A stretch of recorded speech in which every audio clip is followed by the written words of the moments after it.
that was amazing to see people who really know their thing in education. They know what's interesting and what isn't. Be really curious about not what the professor in the high ebony tower has to say, but what actually the people have to say. Yeah, no, absolutely. That's really interesting. And so I'm studying right now in university to become a teacher for high school students. And one of the things that I've always kind of thought was off is that, at least in the United States, in the education system, we have a lot of our decisions made by, like you mentioned, kind of higher up people who aren't really connected to the school system much. They're kind of just making the decisions from up in the clouds somewhere, and it kind of just trickles down, and then it gets hit, and we get hit by it.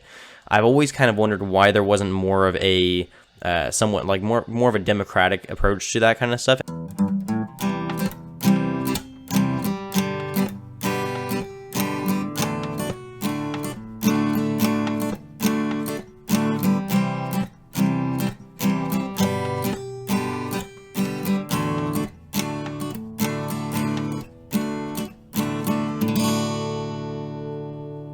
Hello and welcome to Talk Ag to Me, the podcast dedicated to improving ag literacy around the globe. I'm your host, Brendan Black, and in today's episode, I have yet again another consumer conversation. Joining us today is Mathis from over on the other side of the pond from where we're at, and I was actually on his podcast a few weeks ago, and he runs a podcast called Utopia on My Mind, which is a really interesting perspective on getting different people's thoughts on what their ideal world would look like. And I'll let him kind of explain that more and more, but I was on an episode of his podcast where we discussed my ideal world, and as many of you who have listened to this podcast for a long time could guess, I focus a lot of it around farming. So before we get more into that, I'm just going to let Mathis introduce himself and kind of talk about what he's doing. Go ahead. Hi, thank you so much. My name is Mathis. I'm from Germany, as you said. I'm a graduate student, and I've recently started working. That's been happening since we last talked. And yeah, I'm running this podcast called Utopia on My Mind as a side hustle, where I kind of ask people to describe their ideal world in as much detail as possible. And the idea behind that was that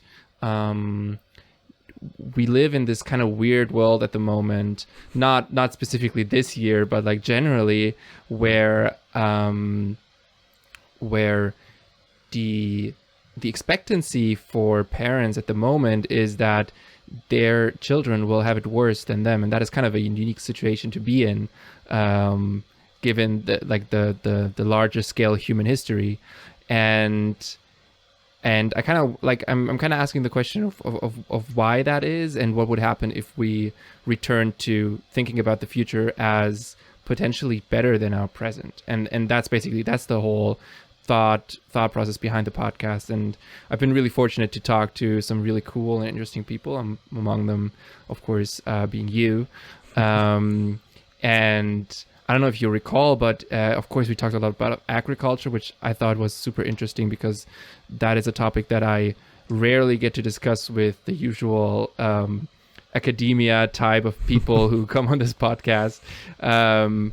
But you also talked a lot about education and how to integrate this topic of agriculture into our educational system, and that is super interesting to me, both from this perspective of thinking about utopias, because I think it has a lot to do with education, but at the same time it's almost like it's a bit of a personal passion, and like recently I've started actually working in that field of education development.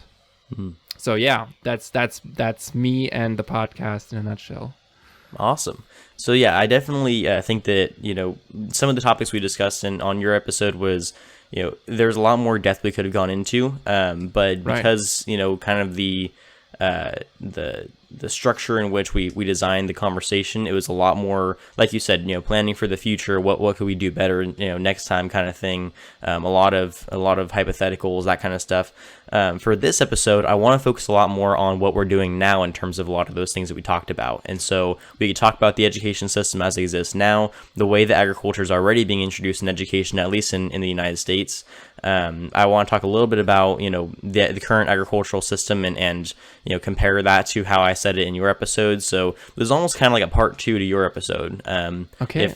Because I know that last time we were talking about it, there was a lot of questions that you had that I didn't get to fully explain just because of, like I said, how we structured the episode. So I wanted to give you that chance to kind of ask those, and we can go into depth on those here. Okay, sounds great. Yeah. Awesome. Just like I said, everyone, go check out his podcast. It's really, really interesting. When I first came across it, I was a little skeptical because I was like, Utopia is, yeah, right. But then I got kind of behind the idea of what he was going after, and it wasn't what I initially thought it was. And it was actually really, really interesting. I listened to a few episodes. Some people have some really interesting ideas on how they would change things if they were in charge. And it was just a really, really fun conversation to have. So I would definitely recommend you guys go check it out.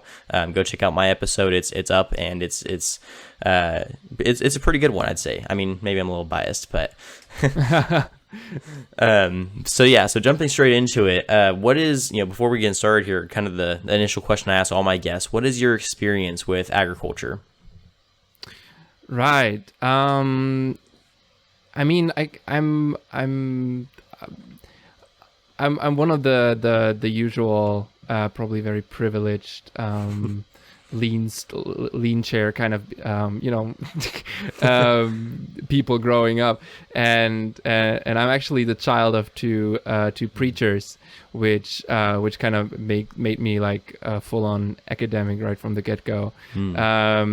So I really don't have much experience in agriculture. That being said, I do have a bit of experience in permaculture because that's an area that I worked in previously, specifically permaculture in India, and I've done research a bit on eco-villages and their farming practices. So I have a bit of very rudimentary and non-technical knowledge about what's out there, specifically in the mainstream agriculture that we have today. I have like almost zero experience or zero knowledge. Perfect. That's just what we're looking for. Wonderful. Yeah. So the idea behind this podcast, like I said, I'm sure that because you said you listened to the first episode, right? So from the first episode to now, some things have changed quite a bit. And my new formula is bringing on people who have little to no experience with agriculture and exposing them to how much of it is really a lot more complex than they initially thought. Bringing up a lot more of the scientific aspects of agriculture. Like you said, you've been in academia since you were young. I wanted to kind of introduce you to the idea of the agriculture in academia, because that's definitely a topic that's often overlooked in the conversation of agriculture. And so there's different aspects of the industry that a lot of people tend to not think about just because they think of the simplicity of, oh, they're just growing food. Well, yes, but there's also a lot of science, there's technology involved, there's a certain, there's even a certain philosophy involved with a lot of like the more animal rights stuff because of ethicality. There's a lot of, there's legislature involved. There's so many different careers involved now that we're actually encouraging students to go study agriculture as a field, not because we want more farmers, but because we need more people on the outside supporting roles in terms of technological advancement, in terms of scientific advancement, in terms of regulation control, in terms of, we need people in these roles and they don't realize that by studying agriculture, they could be doing something else besides farming. And so that's kind of a focus of the ag education industry right now, is trying to get more people into supporting roles in agricultural fields instead of just the production roles.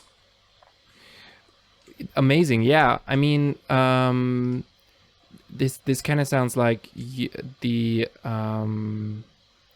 I mean, this is a topic that I find very curious or very interesting, is this divide between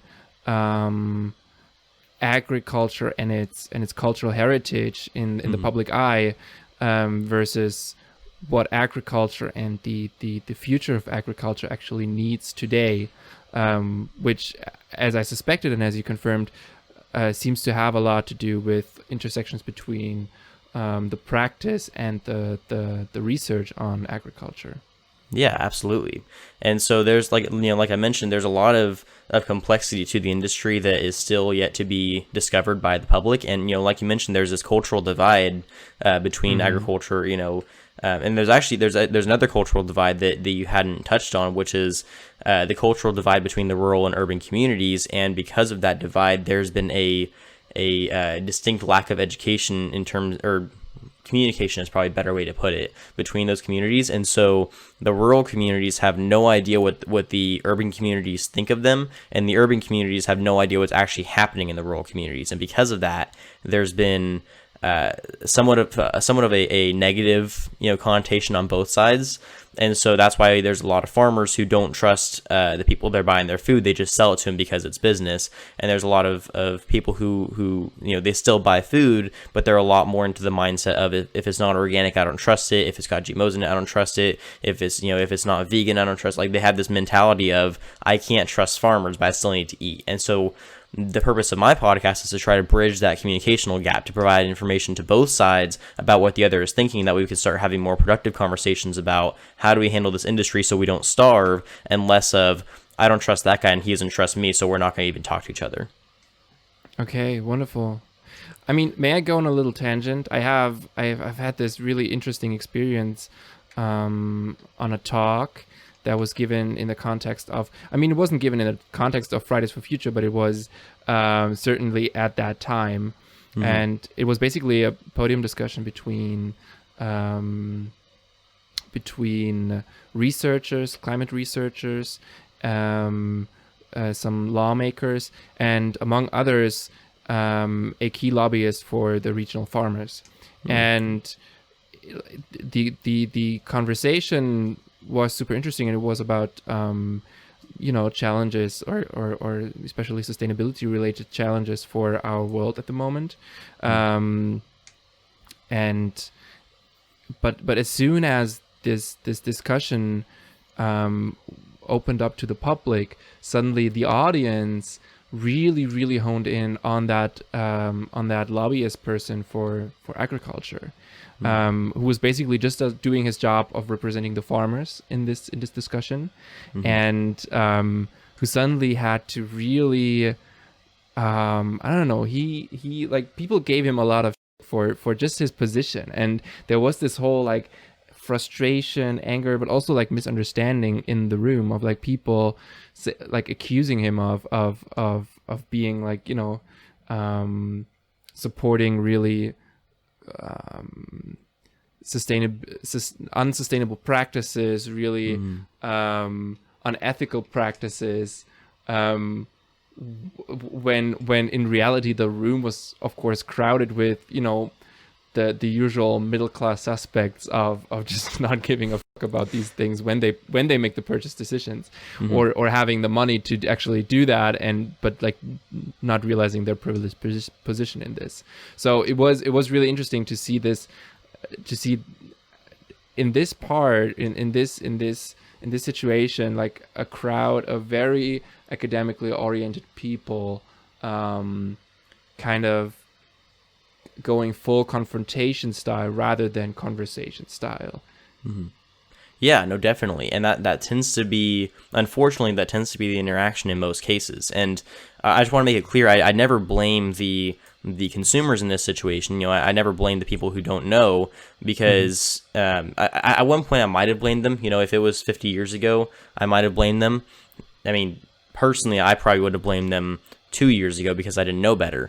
But now that I've talked to some of these people, and now that I've learned more about the consumer side of the equation, and because I've spent a lot of time talking to people who are not agriculturally, they're not surrounded by agriculture in their entire lives, I've learned more about their perspective on things, and I've begun to realize that it's not the consumer's fault. In the ag industry, we're taught that the consumers don't care about what we have to say. They don't want to hear our perspective on things. They just they think that we're evil capitalists that just want to make money off of the suffering of others and stuff like that. that's what we're kind of led to believe, and that's not at all the case. I've talked to tons of consumers that are incredibly interested to learn more about where their food comes from. They trust farmers. Maybe they don't know what they're doing, but they believe that they're doing it in the best with the best interest for the consumer in mind, and that's exactly what's the case. So I've learned to not blame the consumers as much in this conversation, because lately the agriculture side has had a really, really hard time, and they've been really, really bad at telling their side of the story accurately. Agriculture didn't join the social media sphere until maybe 10 years ago. I mean, that's even being generous. We've only been in the social media sphere for a very, very short amount of time, and these other industries that are actively bashing agriculture, these anti-agricultural organizations. You see like the animal rights organizations and the non-GMO organizations, and all these other organizations that are out there to destroy agriculture. They've been in this game for a lot longer, so obviously they're going to have a monopoly on how to get a hold of these people's attention. And so agriculture is kind of fighting an uphill battle right now, trying to get their name out there enough that people can actually listen to them. And so that's why I don't blame the consumers, because they just don't have the information readily available to them the same way they have the anti-agricultural information readily available to them. And so that kind of builds that divide even more. It's, we need to get better about telling our story, and we just need to find better ways of making them listen to it, because we can't just wait for them to come to us and learn about what we're doing. We have to bring it to them. And that's kind of, that's another reason why I started to shift gears in my podcast, is because I was doing tons of episodes on agricultural information, and I wasn't getting a single non-agricultural guest because they didn't care. And then as time went on, I decided to adapt that into a more confrontational podcast. When I say confrontational, I mean actually bringing guests on, having them ask me questions. We have the discussion like we're doing now, and it's never a negative discussion. They're never actively against what I'm saying. They may question it, they may bring some skepticism to it, but they're never like, you're a terrible person for saying this kind of thing. It's always a very open-minded conversation on both ends on what can we do better, and what do you still need to learn. And so that's been very productive for that conversation to be had. And I think that if agriculture starts to adapt newer methods of communication, that we might not be in this communicational hole that we've been in for so long. It's also a conversation on eye level, which I think is really important. I think part of why this story or this podium discussion took a bad turn was because there was a crowd and like one person standing by himself. So it the crowd felt much more powerful than they would have in a one-on-one conversation. And I think that is like, this one-on-one conversation is really crucial to all underrepresented issues, to have this kind of eye level discussion about things. Yeah. No, definitely. I completely agree. So I wanted to kind of shift gears a little bit and go on my own tangent. You mentioned that you recently started working in the education field. Could you talk about that a little bit more? Sure. I've started working in a charitable organization in Berlin, and they are basically a science communication organization, and they one of the things that they do is that they host a big conference every year to celebrate the biggest scientific achievements. And this year, for the first time, they decided to include education as one of the topics that they wanted to find and scout the biggest scientific breakthroughs in and curate them. And and this has been really interesting to work in this field, because I was fortunate enough to be selected to organize that particular part of the conference. And there's been some really great innovation happening, of course, in part because we live in a year that has been extraordinary for education, and the innovation that has to happen in education. But overall, generally, there's been a lot of innovation in education, and interestingly enough, This is funny. I just yesterday we had our jury session where we basically had like 15 really way too busy people in a Zoom conference together to decide on like who of our, I think we had 100 nominations coming in, who of these 100 should be our winners, and it was really interesting to see these very high profile personalities actually be very emotional, not only about technical innovation, about the cutting edge technologies or classroom activities, but also and particularly about very informal learning methods. We had one project on in particular which kind of put gave everyday wisdom a stage, probably a little similarly to what you do, and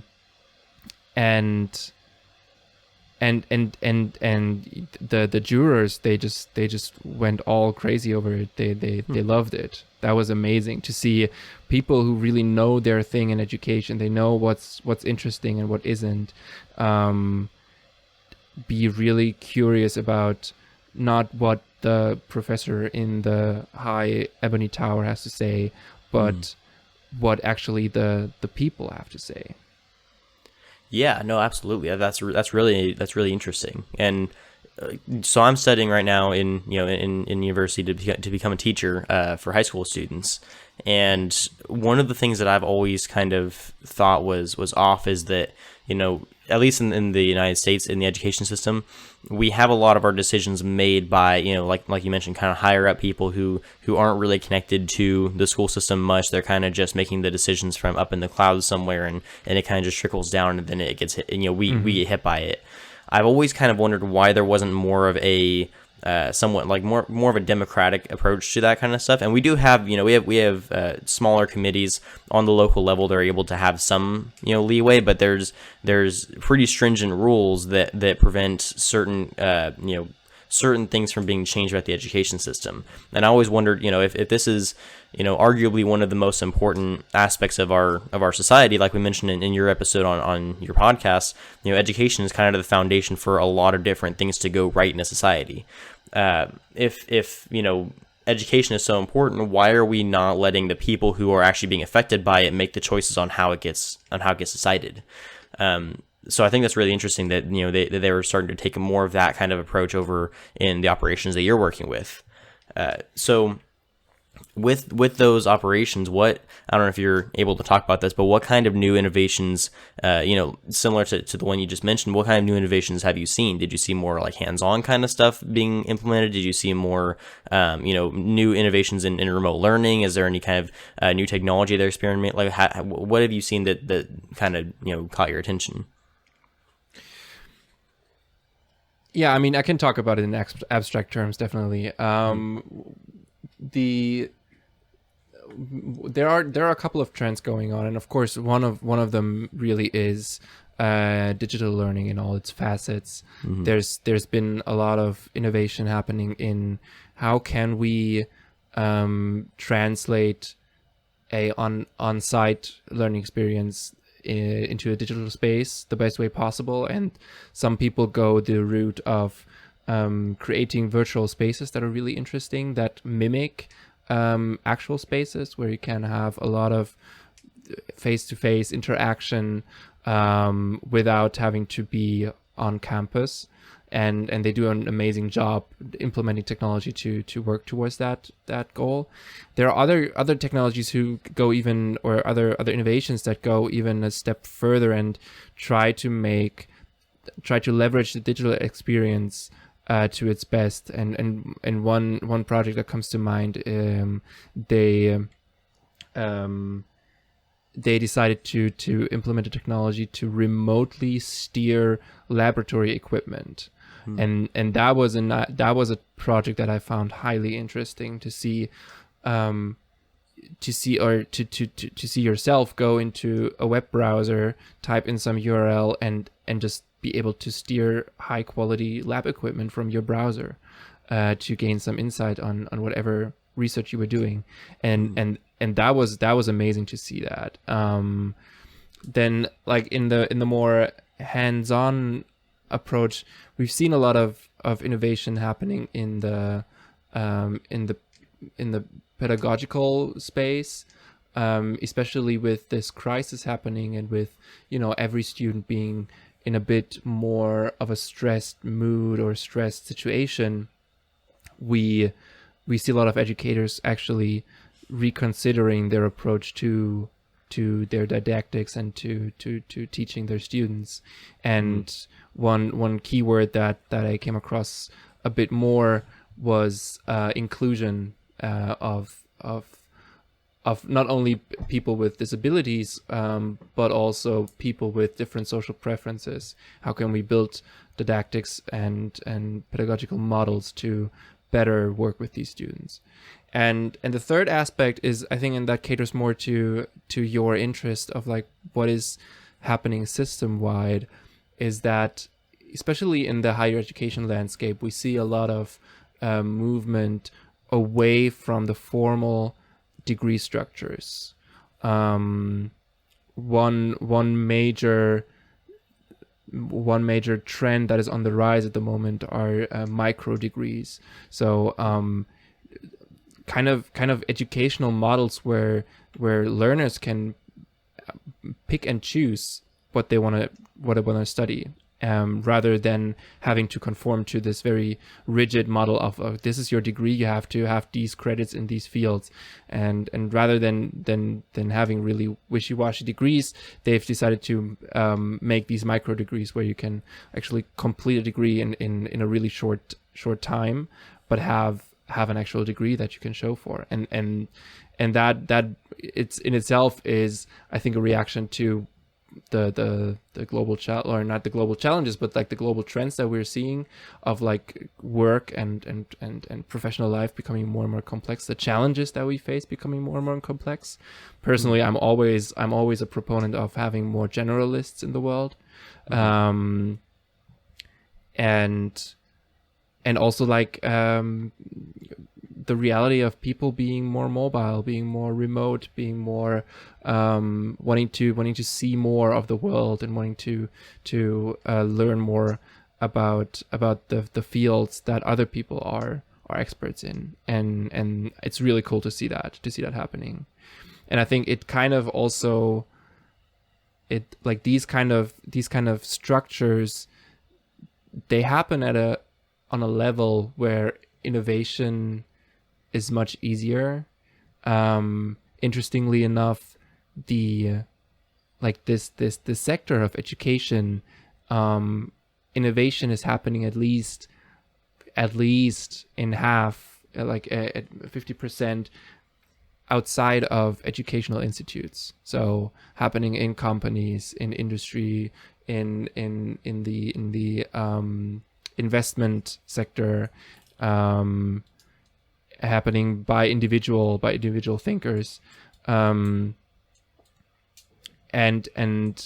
because it is a more innovation friendly space, really, and I think we'll see some sort of trickle down effect, if I can put my like still very amateurish perspective on this. But like I think like coming from Germany, this is a really interesting question to discuss, because I do have some teachers in my family and know some teachers and talk to some teachers, and they are similarly to you pretty frustrated with the structural constraints of their job. And so I think we do have this problem here in Germany as well of the educational system being a very traditionally rigid system, especially when we talk K to 12. And I think we'll see innovation coming from higher education institutions trickle down to K to 12, maybe even, and this is again another project that we had this year, which was highly interesting, I thought, a softening of the borders between K to 12 and higher educations to like really cater to the lifelong learning reality that we're living at the moment. Wow, that's definitely a lot of potential innovation. That's really, really interesting. No, I think that a lot of that stuff is really, really what's the word I'm looking for? It's really interesting to see how it's developing. I think there's a lot of potential for possible restructuring of the education system that could be really beneficial towards students. And like we mentioned like you mentioned before, and like we mentioned on your podcast, I'm always a proponent of the idea of having a more free learning system.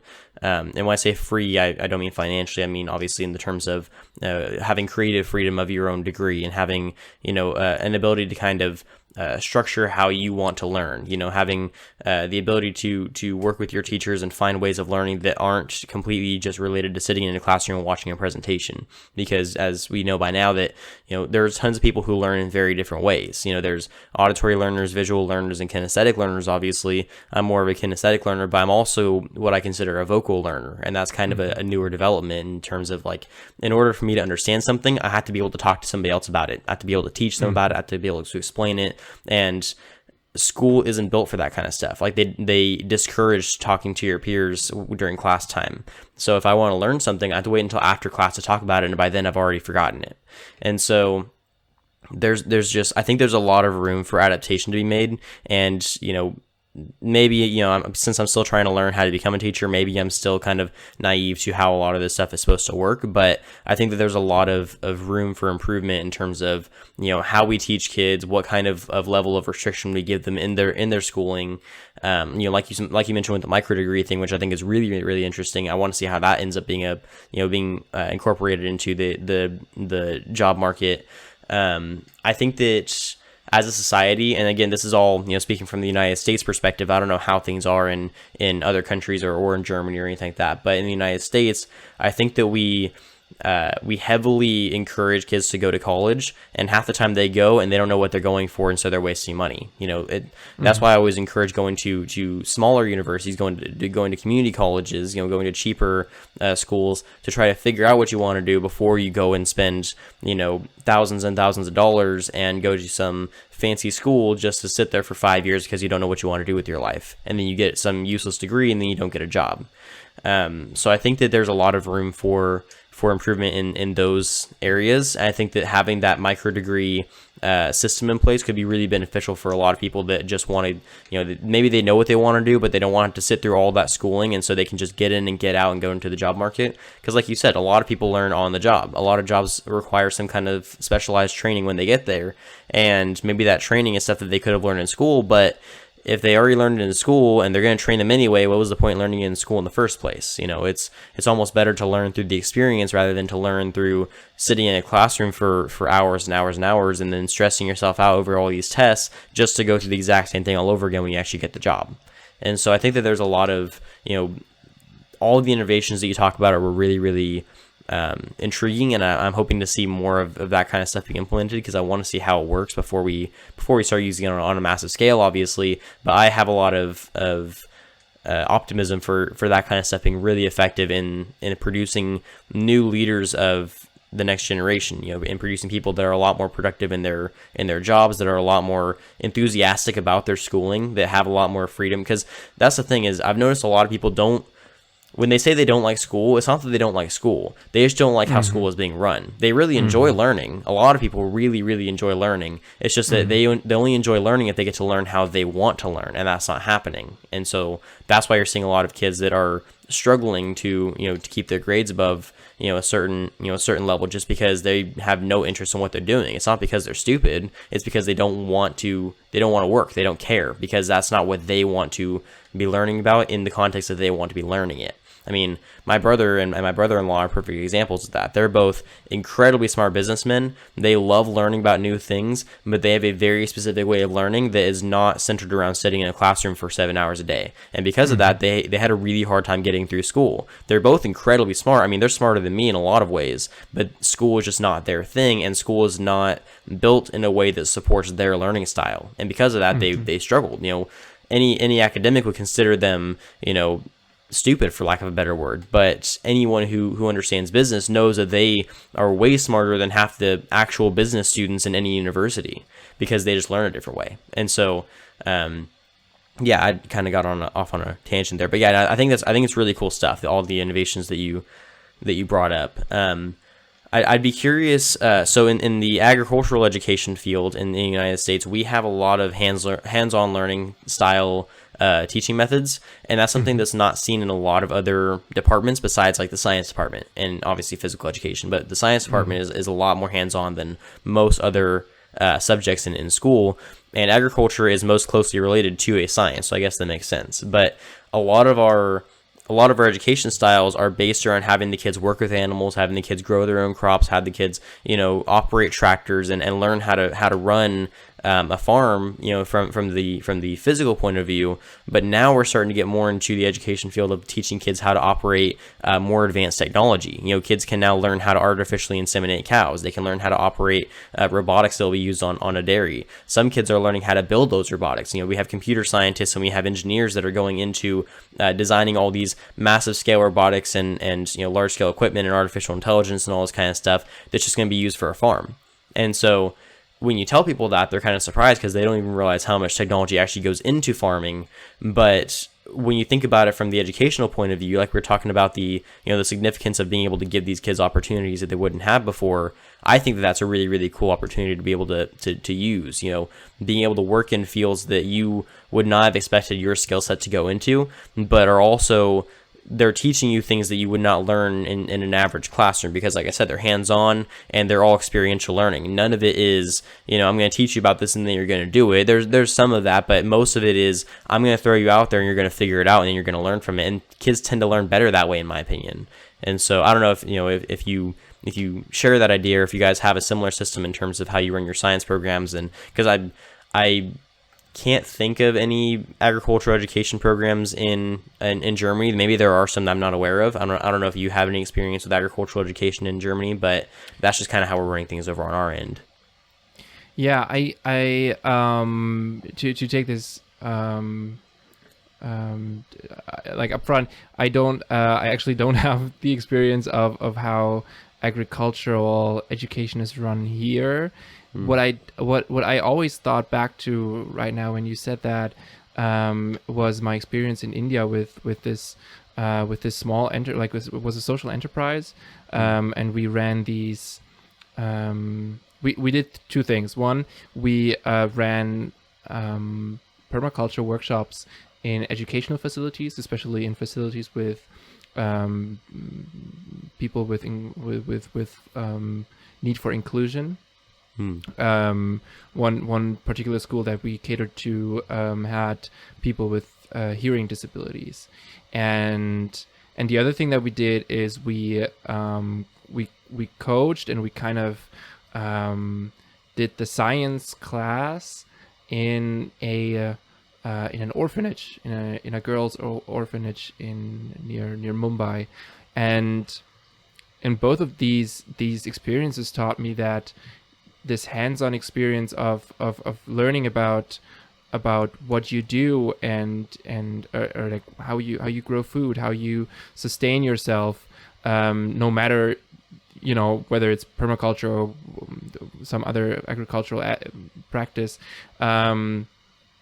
It has this huge social component to it, and that was half the premise of the programs or these services to begin with, is that we went to this girls' orphanage not because they needed a science teacher, but because we had girls there who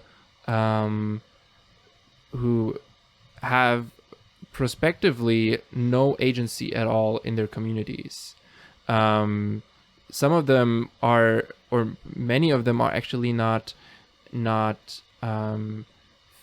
physical or actual orphanages the way we would define them, but social orphanages, meaning that they're just given up by their parents, and to teach these girls how to grow their own food, how to do it in a way that is really sustaining, really meant that we were not only teaching them how to use a spade or whatever, but we were actually like trying to give them some sense of agency over their own reality that they lived in, both to practically be able to live their own lives in a way that they choose to, which was completely novel to them, but also to become experts again in their own communities on the things that they know of, and that really is, like, to me, at the heart of what you just said, of this hands-on learning. And that is, I think, why hands-on learning is so interesting, because it empowers in a way that other learning experiences might not. And coming now, or like putting on my hat of looking at educational innovation, I think what we're missing at the same time at the moment is a formalized pedagogical model or didactical model of, like, how can an educator who doesn't know the first thing about hands-on learning do that in a way that is prone to be successful. And I think like, if we had something like that in our lineup, I think that too would have been just a tremendously exciting project to look at and to try to kind of give a stage to. Yeah, definitely. I think that there's, like I said, I've mentioned it a million times, it's not like a broken record, but I think there's a lot of potential for, new innovation in the educational sphere based around some of the things we've been talking about. There's just, there's so much there that it's impossible to talk about all of it, but it's just, there's like we mentioned earlier, there's a lot of room for improvement, and there's always new things we could be trying and learning how to do. And there are some things the education system is doing pretty okay. I just think that there's a lot of potential for new things that we could be trying that might potentially increase our students' interest in what they're learning. I think that'd be probably the best result is getting more people interested in what they're learning about. Definitely. And one of the for me, the key, like, I personally, the idea of we have to rethink what is important to learn and what isn't in our school system. That is something that I found super interesting, because we have this is so crazy to think about, right? We have this system set up in most countries in the world where we take our youngest people and give them a learning community for their whole adolescence, basically. They get this learning community, and they stay in this learning community for a really, really long time, have professional people put in front of them and guide them throughout learning procedures. And yet we have, like, this group, or we have this should be the best boot camp ever, but we get, like, this group of alumni who just hate their school time and their educational experiences, and somewhere along the line we must have gone wrong. And one of the best TED Talks I've seen, and I've seen a lot of TED Talks in my time, but one of the most wonderful TED Talks I've seen is by a guy called Sugata Mitra. He's this Indian educator and just a really adorable old man. And he designed the so-called hole in the wall experiment. And he called it the hole in the wall experiment because he basically put, and it had a lot to do with digital education. He basically put a computer in front of a group of students who've never used a computer before, gave them a question, and then went out of the room and looked into the room with a hole in the wall. That's why it's called that. And what he found was that kids are super clever in just adopting new things, in learning new things by themselves in their own learning communities. And the role of the educator is really, really misused in our today's educational system. And I think that kind of touches on what you said about, like, you in hands-on learning, in learning that has to do a lot with the reality of, for instance, agricultural practices. You take students, you put them in the context that is relevant and that is real, and then you get out of the room, and you give them all the tools, and you're there for them if they need it, but you get out of the room and you let them learn and let them innovate by themselves. And what Sugata Mitra did is that he asked the question of like, can there be a thing in two places at the same time? And then like the students and then like he went out of the room, and the students were like, no way. And he's like, well, research it, go ahead. And then like 5 minutes later they come back to him with no prior knowledge of the topic, and like 9-year-olds asking Sugata, have you heard of quantum equilibrium before? and I think it kind of speaks to the success of this idea, and to me, like, this is, I could talk about this for hours, but like education is so misunderstood, and putting, for instance, agriculture as a topic higher up on the agenda is really the first step in kind of acknowledging that.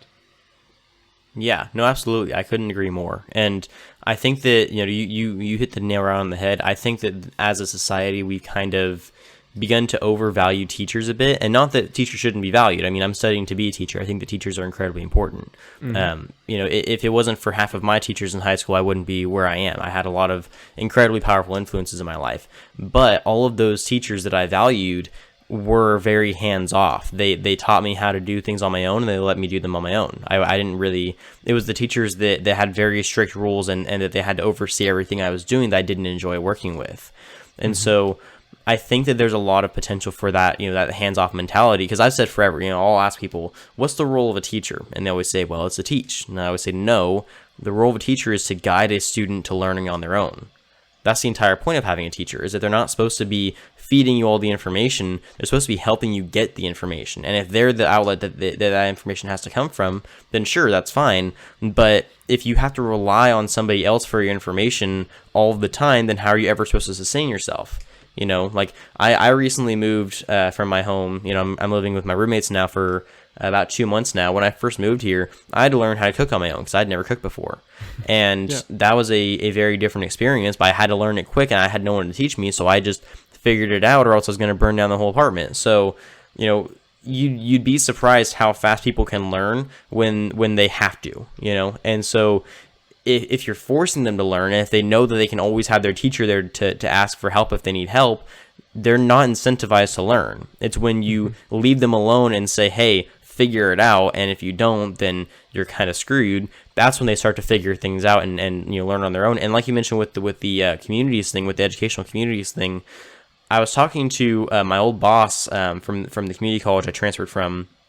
I used to work with him a lot, and he was a kind of like a counselor is kind of the best way to put it. He was a kind of a mediator between the student and the counselor, but he provided kind of like counseling services, and he actually would like sit down with students every week, and he would talk to them about how their classes are going and how they're feeling about school and all that kind of stuff. I was actually in his program for a little while. He was an awesome dude. And I worked for him for a while, and we went to lunch last week, and we were talking about some of this kind of stuff, and he brought up a really, really good point, which is, like I mentioned earlier, I'm a vocal learner. I have to discuss things in order to understand them better, and he's the same way. And he thinks it would be in everyone's best interest if maybe, I don't know about, K through 12 if you have the same group the entire time, but he was thinking for like college classes, for example, for university-based classes, that you're assigned a group of, maybe it's 4 people, maybe it's 10 people, I don't know, depends on how big the class is. You're assigned a group of, let's just say 4 people, first day of class. You're with that group the entire time you're in that class, and every assignment you have to discuss it. And because he's seen that people who work with their peers as opposed to working with their teachers tend to do better in class. It's because you have an easier time talking to people that you're on the same level with. And it's like we mentioned earlier, talking eye to eye. There's a certain level of respect you have towards your teacher that makes it difficult to talk to them about certain problems that you're having.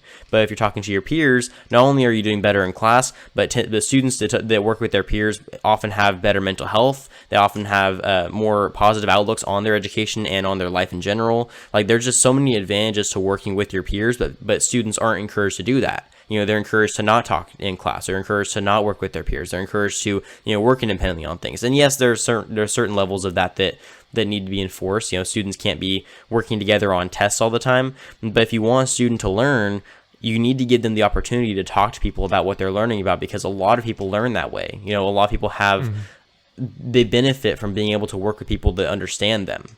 And so that's when you said that, that kind of perked my ears, because I thought that was, it's funny how relevant that is, because that's something I was just talking about. But I think that there's a lot to be said about the idea of encouraging cooperation in education systems, and encouraging the idea of letting kids kind of figure things out without relying on the teacher all the time. Because like I said earlier, the teacher's role is to guide the student to education. It's not to provide every answer to every question possible.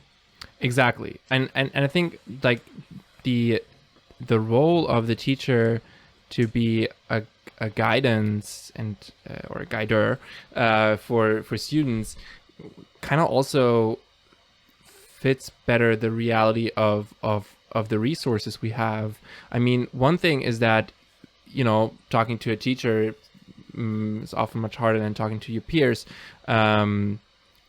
but there are also just so many structural constraints to having your teacher be the one who teaches you things, because we have so few teachers compared to the number of students we have. And if we want to keep our education system free, this won't change very quickly, I think. Although it should probably. But nonetheless, like having your peers as your teachers, or the material and yourself as your teachers, and your teacher as your counselor, your maybe I don't know, your nudger maybe sometimes, I think is almost more realistic given the number of students we have. Yeah, no, absolutely. I mean, just looking at the job market kind of thing, when you go into a new position for a job, it's discouraged that you ask your boss for every little thing you're trying to figure out how to do. People tend to hire people that can figure out problems on their own. That they don't want to hire somebody who's going to be asking them how to do everything. And often they're not hiring people who have complex skill sets that allow them to do a variety of tasks. I mean, that's part of it, but they're hiring people who are able to adapt quickly. And our education system is not encouraging that quick adaptation. We're all taught to rely on the same source for all of our information. If we're taught to adapt, then maybe that would better prepare kids for the future job market. And I mean, this kind of circles back around. I know we haven't talked about agriculture much in this episode, but that kind of circles back around to the agricultural topic of like, adaptation is everything. I mean, farmers are constantly having to adapt. All of the industries supporting farmers are constantly having to adapt, because we're relying on the environment, one of the most unreliable things in the entire world. And we're relying on it to produce our food. So adaptation is the utmost important thing that a producer needs to be able to do. And anyone studying agriculture knows that. Even myself studying agricultural education, I know that, because agriculture teachers, as opposed to regular curriculum teachers, they have to be quick to adapt, because they're taking care of animals, they're managing teams, they're helping kids with their speeches, they're running officer positions. Like, there's all kinds of other responsibilities for ag teachers that they're constantly having to jump into different arenas and put on different hats, because they are so spread thin in terms of what different responsibilities they have, that it doesn't matter what field you're in agriculture. If you're a robotics designer, if you're an actual farmer, if you're a legislator, agriculture is a science, and as we know, science changes constantly. And because of that, everyone working in that field, even if they're not working in the scientific part of it, needs to be ready for that change to be happening, because it's going to be happening as the wind blows. Yeah, right.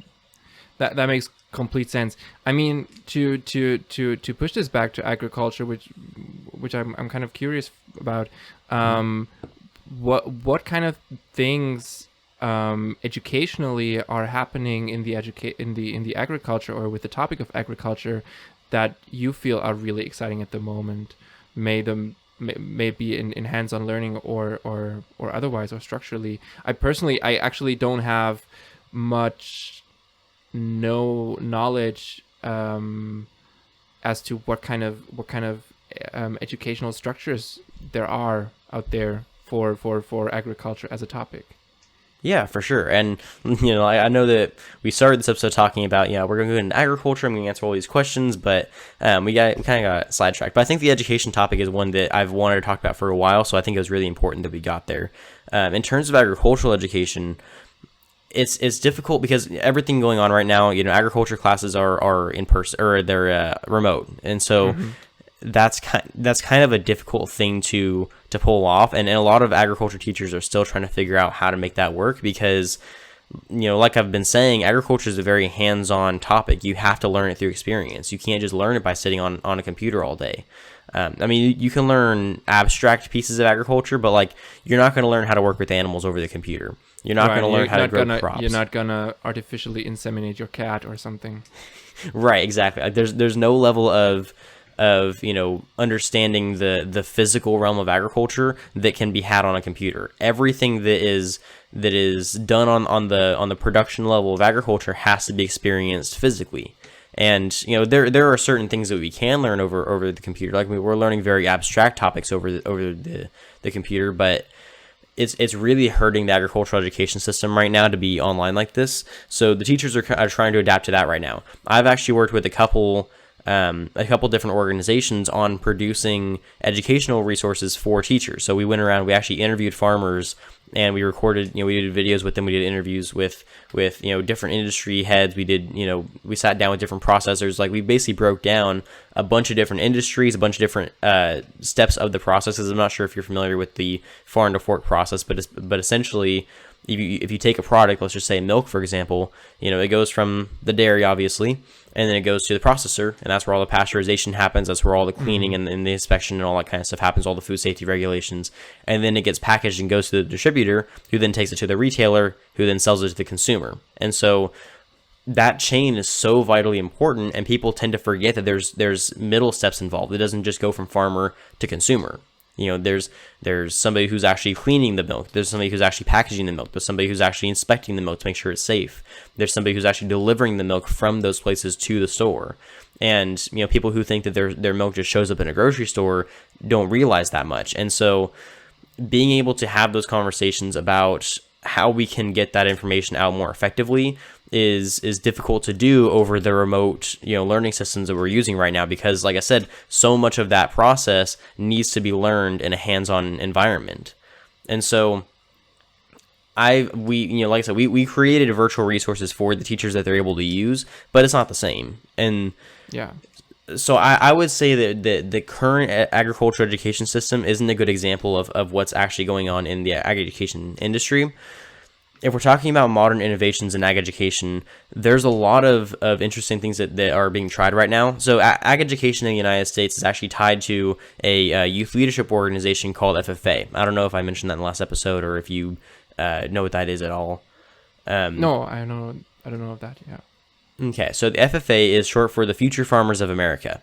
It's a youth leadership organization that was founded way back in 1928, and it's basically founded around the idea that it's teaching students about not only where their food comes from, but also leadership skills that are required to be able to function not in their industry, yes, but also in their communities. It's teaching kids how to public speak, how to do job interviews, how to build resumes, how to network, all these different business skills that employers value, that are not being taught in school. You're not taught how to do, well, maybe in Germany you are, but in the United States, we're not taught how to speak. We're not taught how to do interviews. We're not taught how to build resumes. None of that stuff is taught to us in school. And so I know all of that stuff because I went through the FFA program.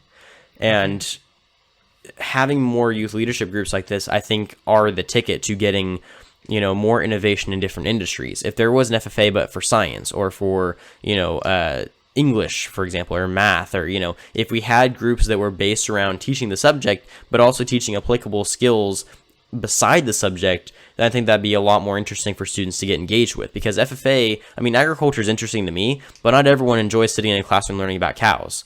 A lot of people enjoy the FFA aspect of things because they get to actually go out and meet people. They get to actually speak on some of these topics. They get to actually interact with their community and do community service and work with people and do all the stuff that they really enjoy. And learning about agriculture is just a byproduct of that. They still learn it, and they actually learn it even better that way, but that's not their main priority. And I think if that portion of it wasn't connected to it, a lot less people would be enrolled in agricultural education programs. I think it's so interesting because it's again like this additional system that is privately set up. At least that's what it sounds like, or initially privately set up, to mitigate some of the shortcomings of the actual educational system that should provide that. Again, it's so interesting to see that parallel pop up again, and it's super interesting that you have that. Yeah. So FFA has been it's a blessing.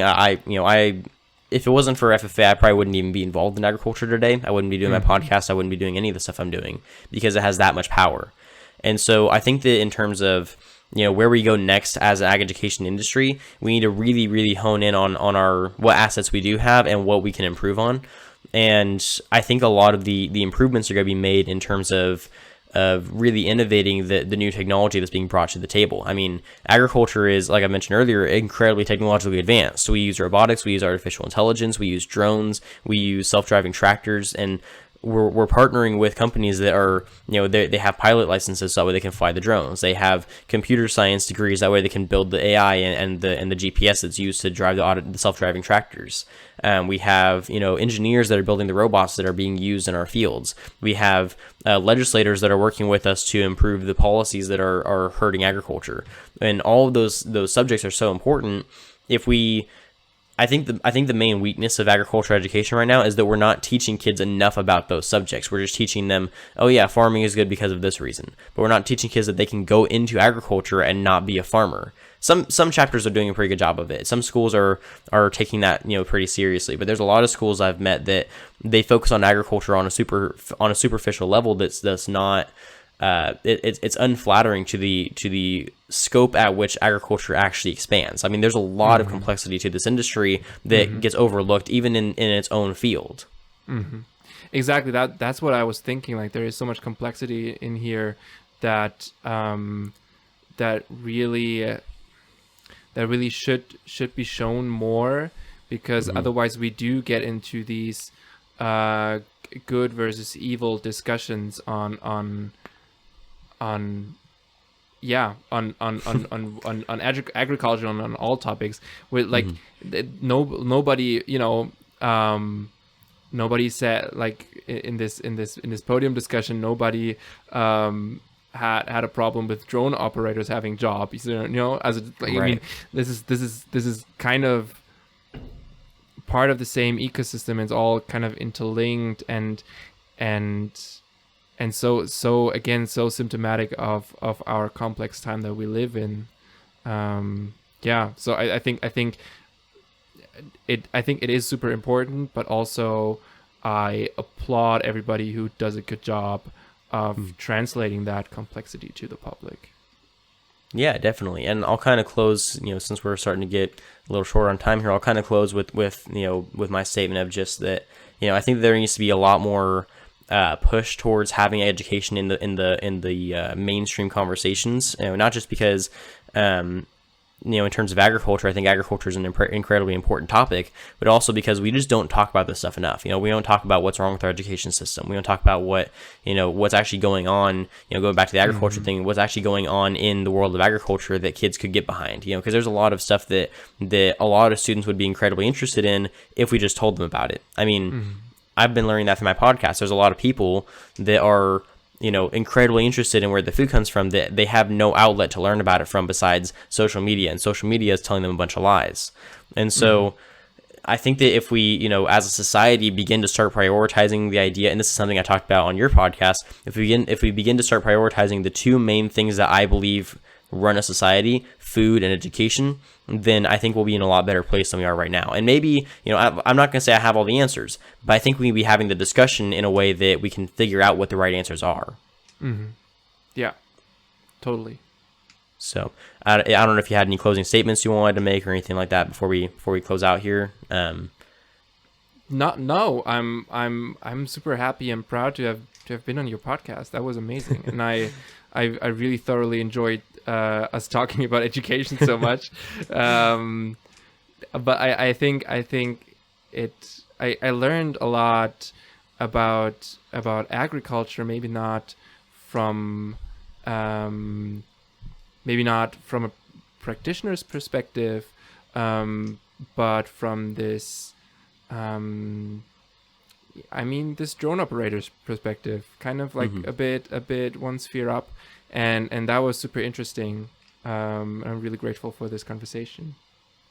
Yeah, no, me too. It was awesome to have you on. I mean, ever since I did an episode of your podcast, I was really interested in having you on to talk about some of these things and, kind of pick your brain on what you thought on some of this stuff, just because, we didn't get to go into it. Like I said, we didn't get to go into it on depth in your podcast just because we were talking about the future so much. We didn't really dive into what's happening now. And so, I think it was a lot of fun to have you on. I think it was great. And like I said, if you want to learn more about some of the more practitioner kind of stuff, or if you want to dive deep into certain aspects of agriculture, like the technology or like the, the law practice or the regulations or any of that kind of stuff, you're welcome to come back on for another episode. We can talk about that stuff, or we can, whatever you want to do. I mean, you're always welcome here.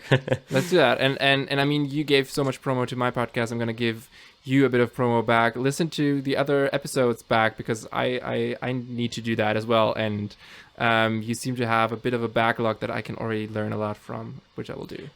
Yeah, so my first season is entirely informational based. It's all based on, different industries and what's going on in the background of that. My second season is a lot more conversational. That's where I bring people on and have them ask questions. I answer questions. We talk about different aspects of the industry, both good and bad, kind of what's happening behind the scenes in food production.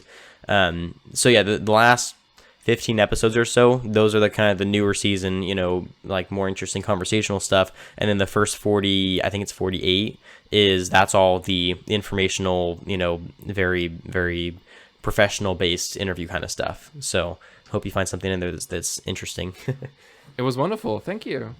Yeah, thank you. So before we close out, I'm trying to give you another chance to kind of plug your own podcast and all your projects and all that kind of stuff. So go ahead. I mean, I can plug my own podcast. It's kind of a side hustle in a sense that it also gets side attention only. But it's called Utopia on My Mind, and you can find it wherever you get your podcasts. And I mean, one thing that I do want to promote, maybe more than that, is go out there and vote, I guess. But also kind of have a look at your educational system and see what you can do to change it. Yeah, definitely. I think that's awesome that, that we're able to have this conversation about this kind of stuff and kind of get a deeper dive into it. So, so everyone go check out, Mathis' podcast. It's really interesting. Like I said, I was on an episode of it, so go make sure you go check that out. I'll be sharing all that stuff around whenever this episode drops. All the links will be in the description for his kind of stuff and, anything he wants to share. So thanks again for coming on for the episode. I really appreciate it. And thank you very much. Yeah, and thanks to all my listeners for tuning in and listening to us our rants about the education system and how we would want to fix it. But yeah, I appreciate everyone who tuned in, and don't forget, if you ate today, thank a farmer.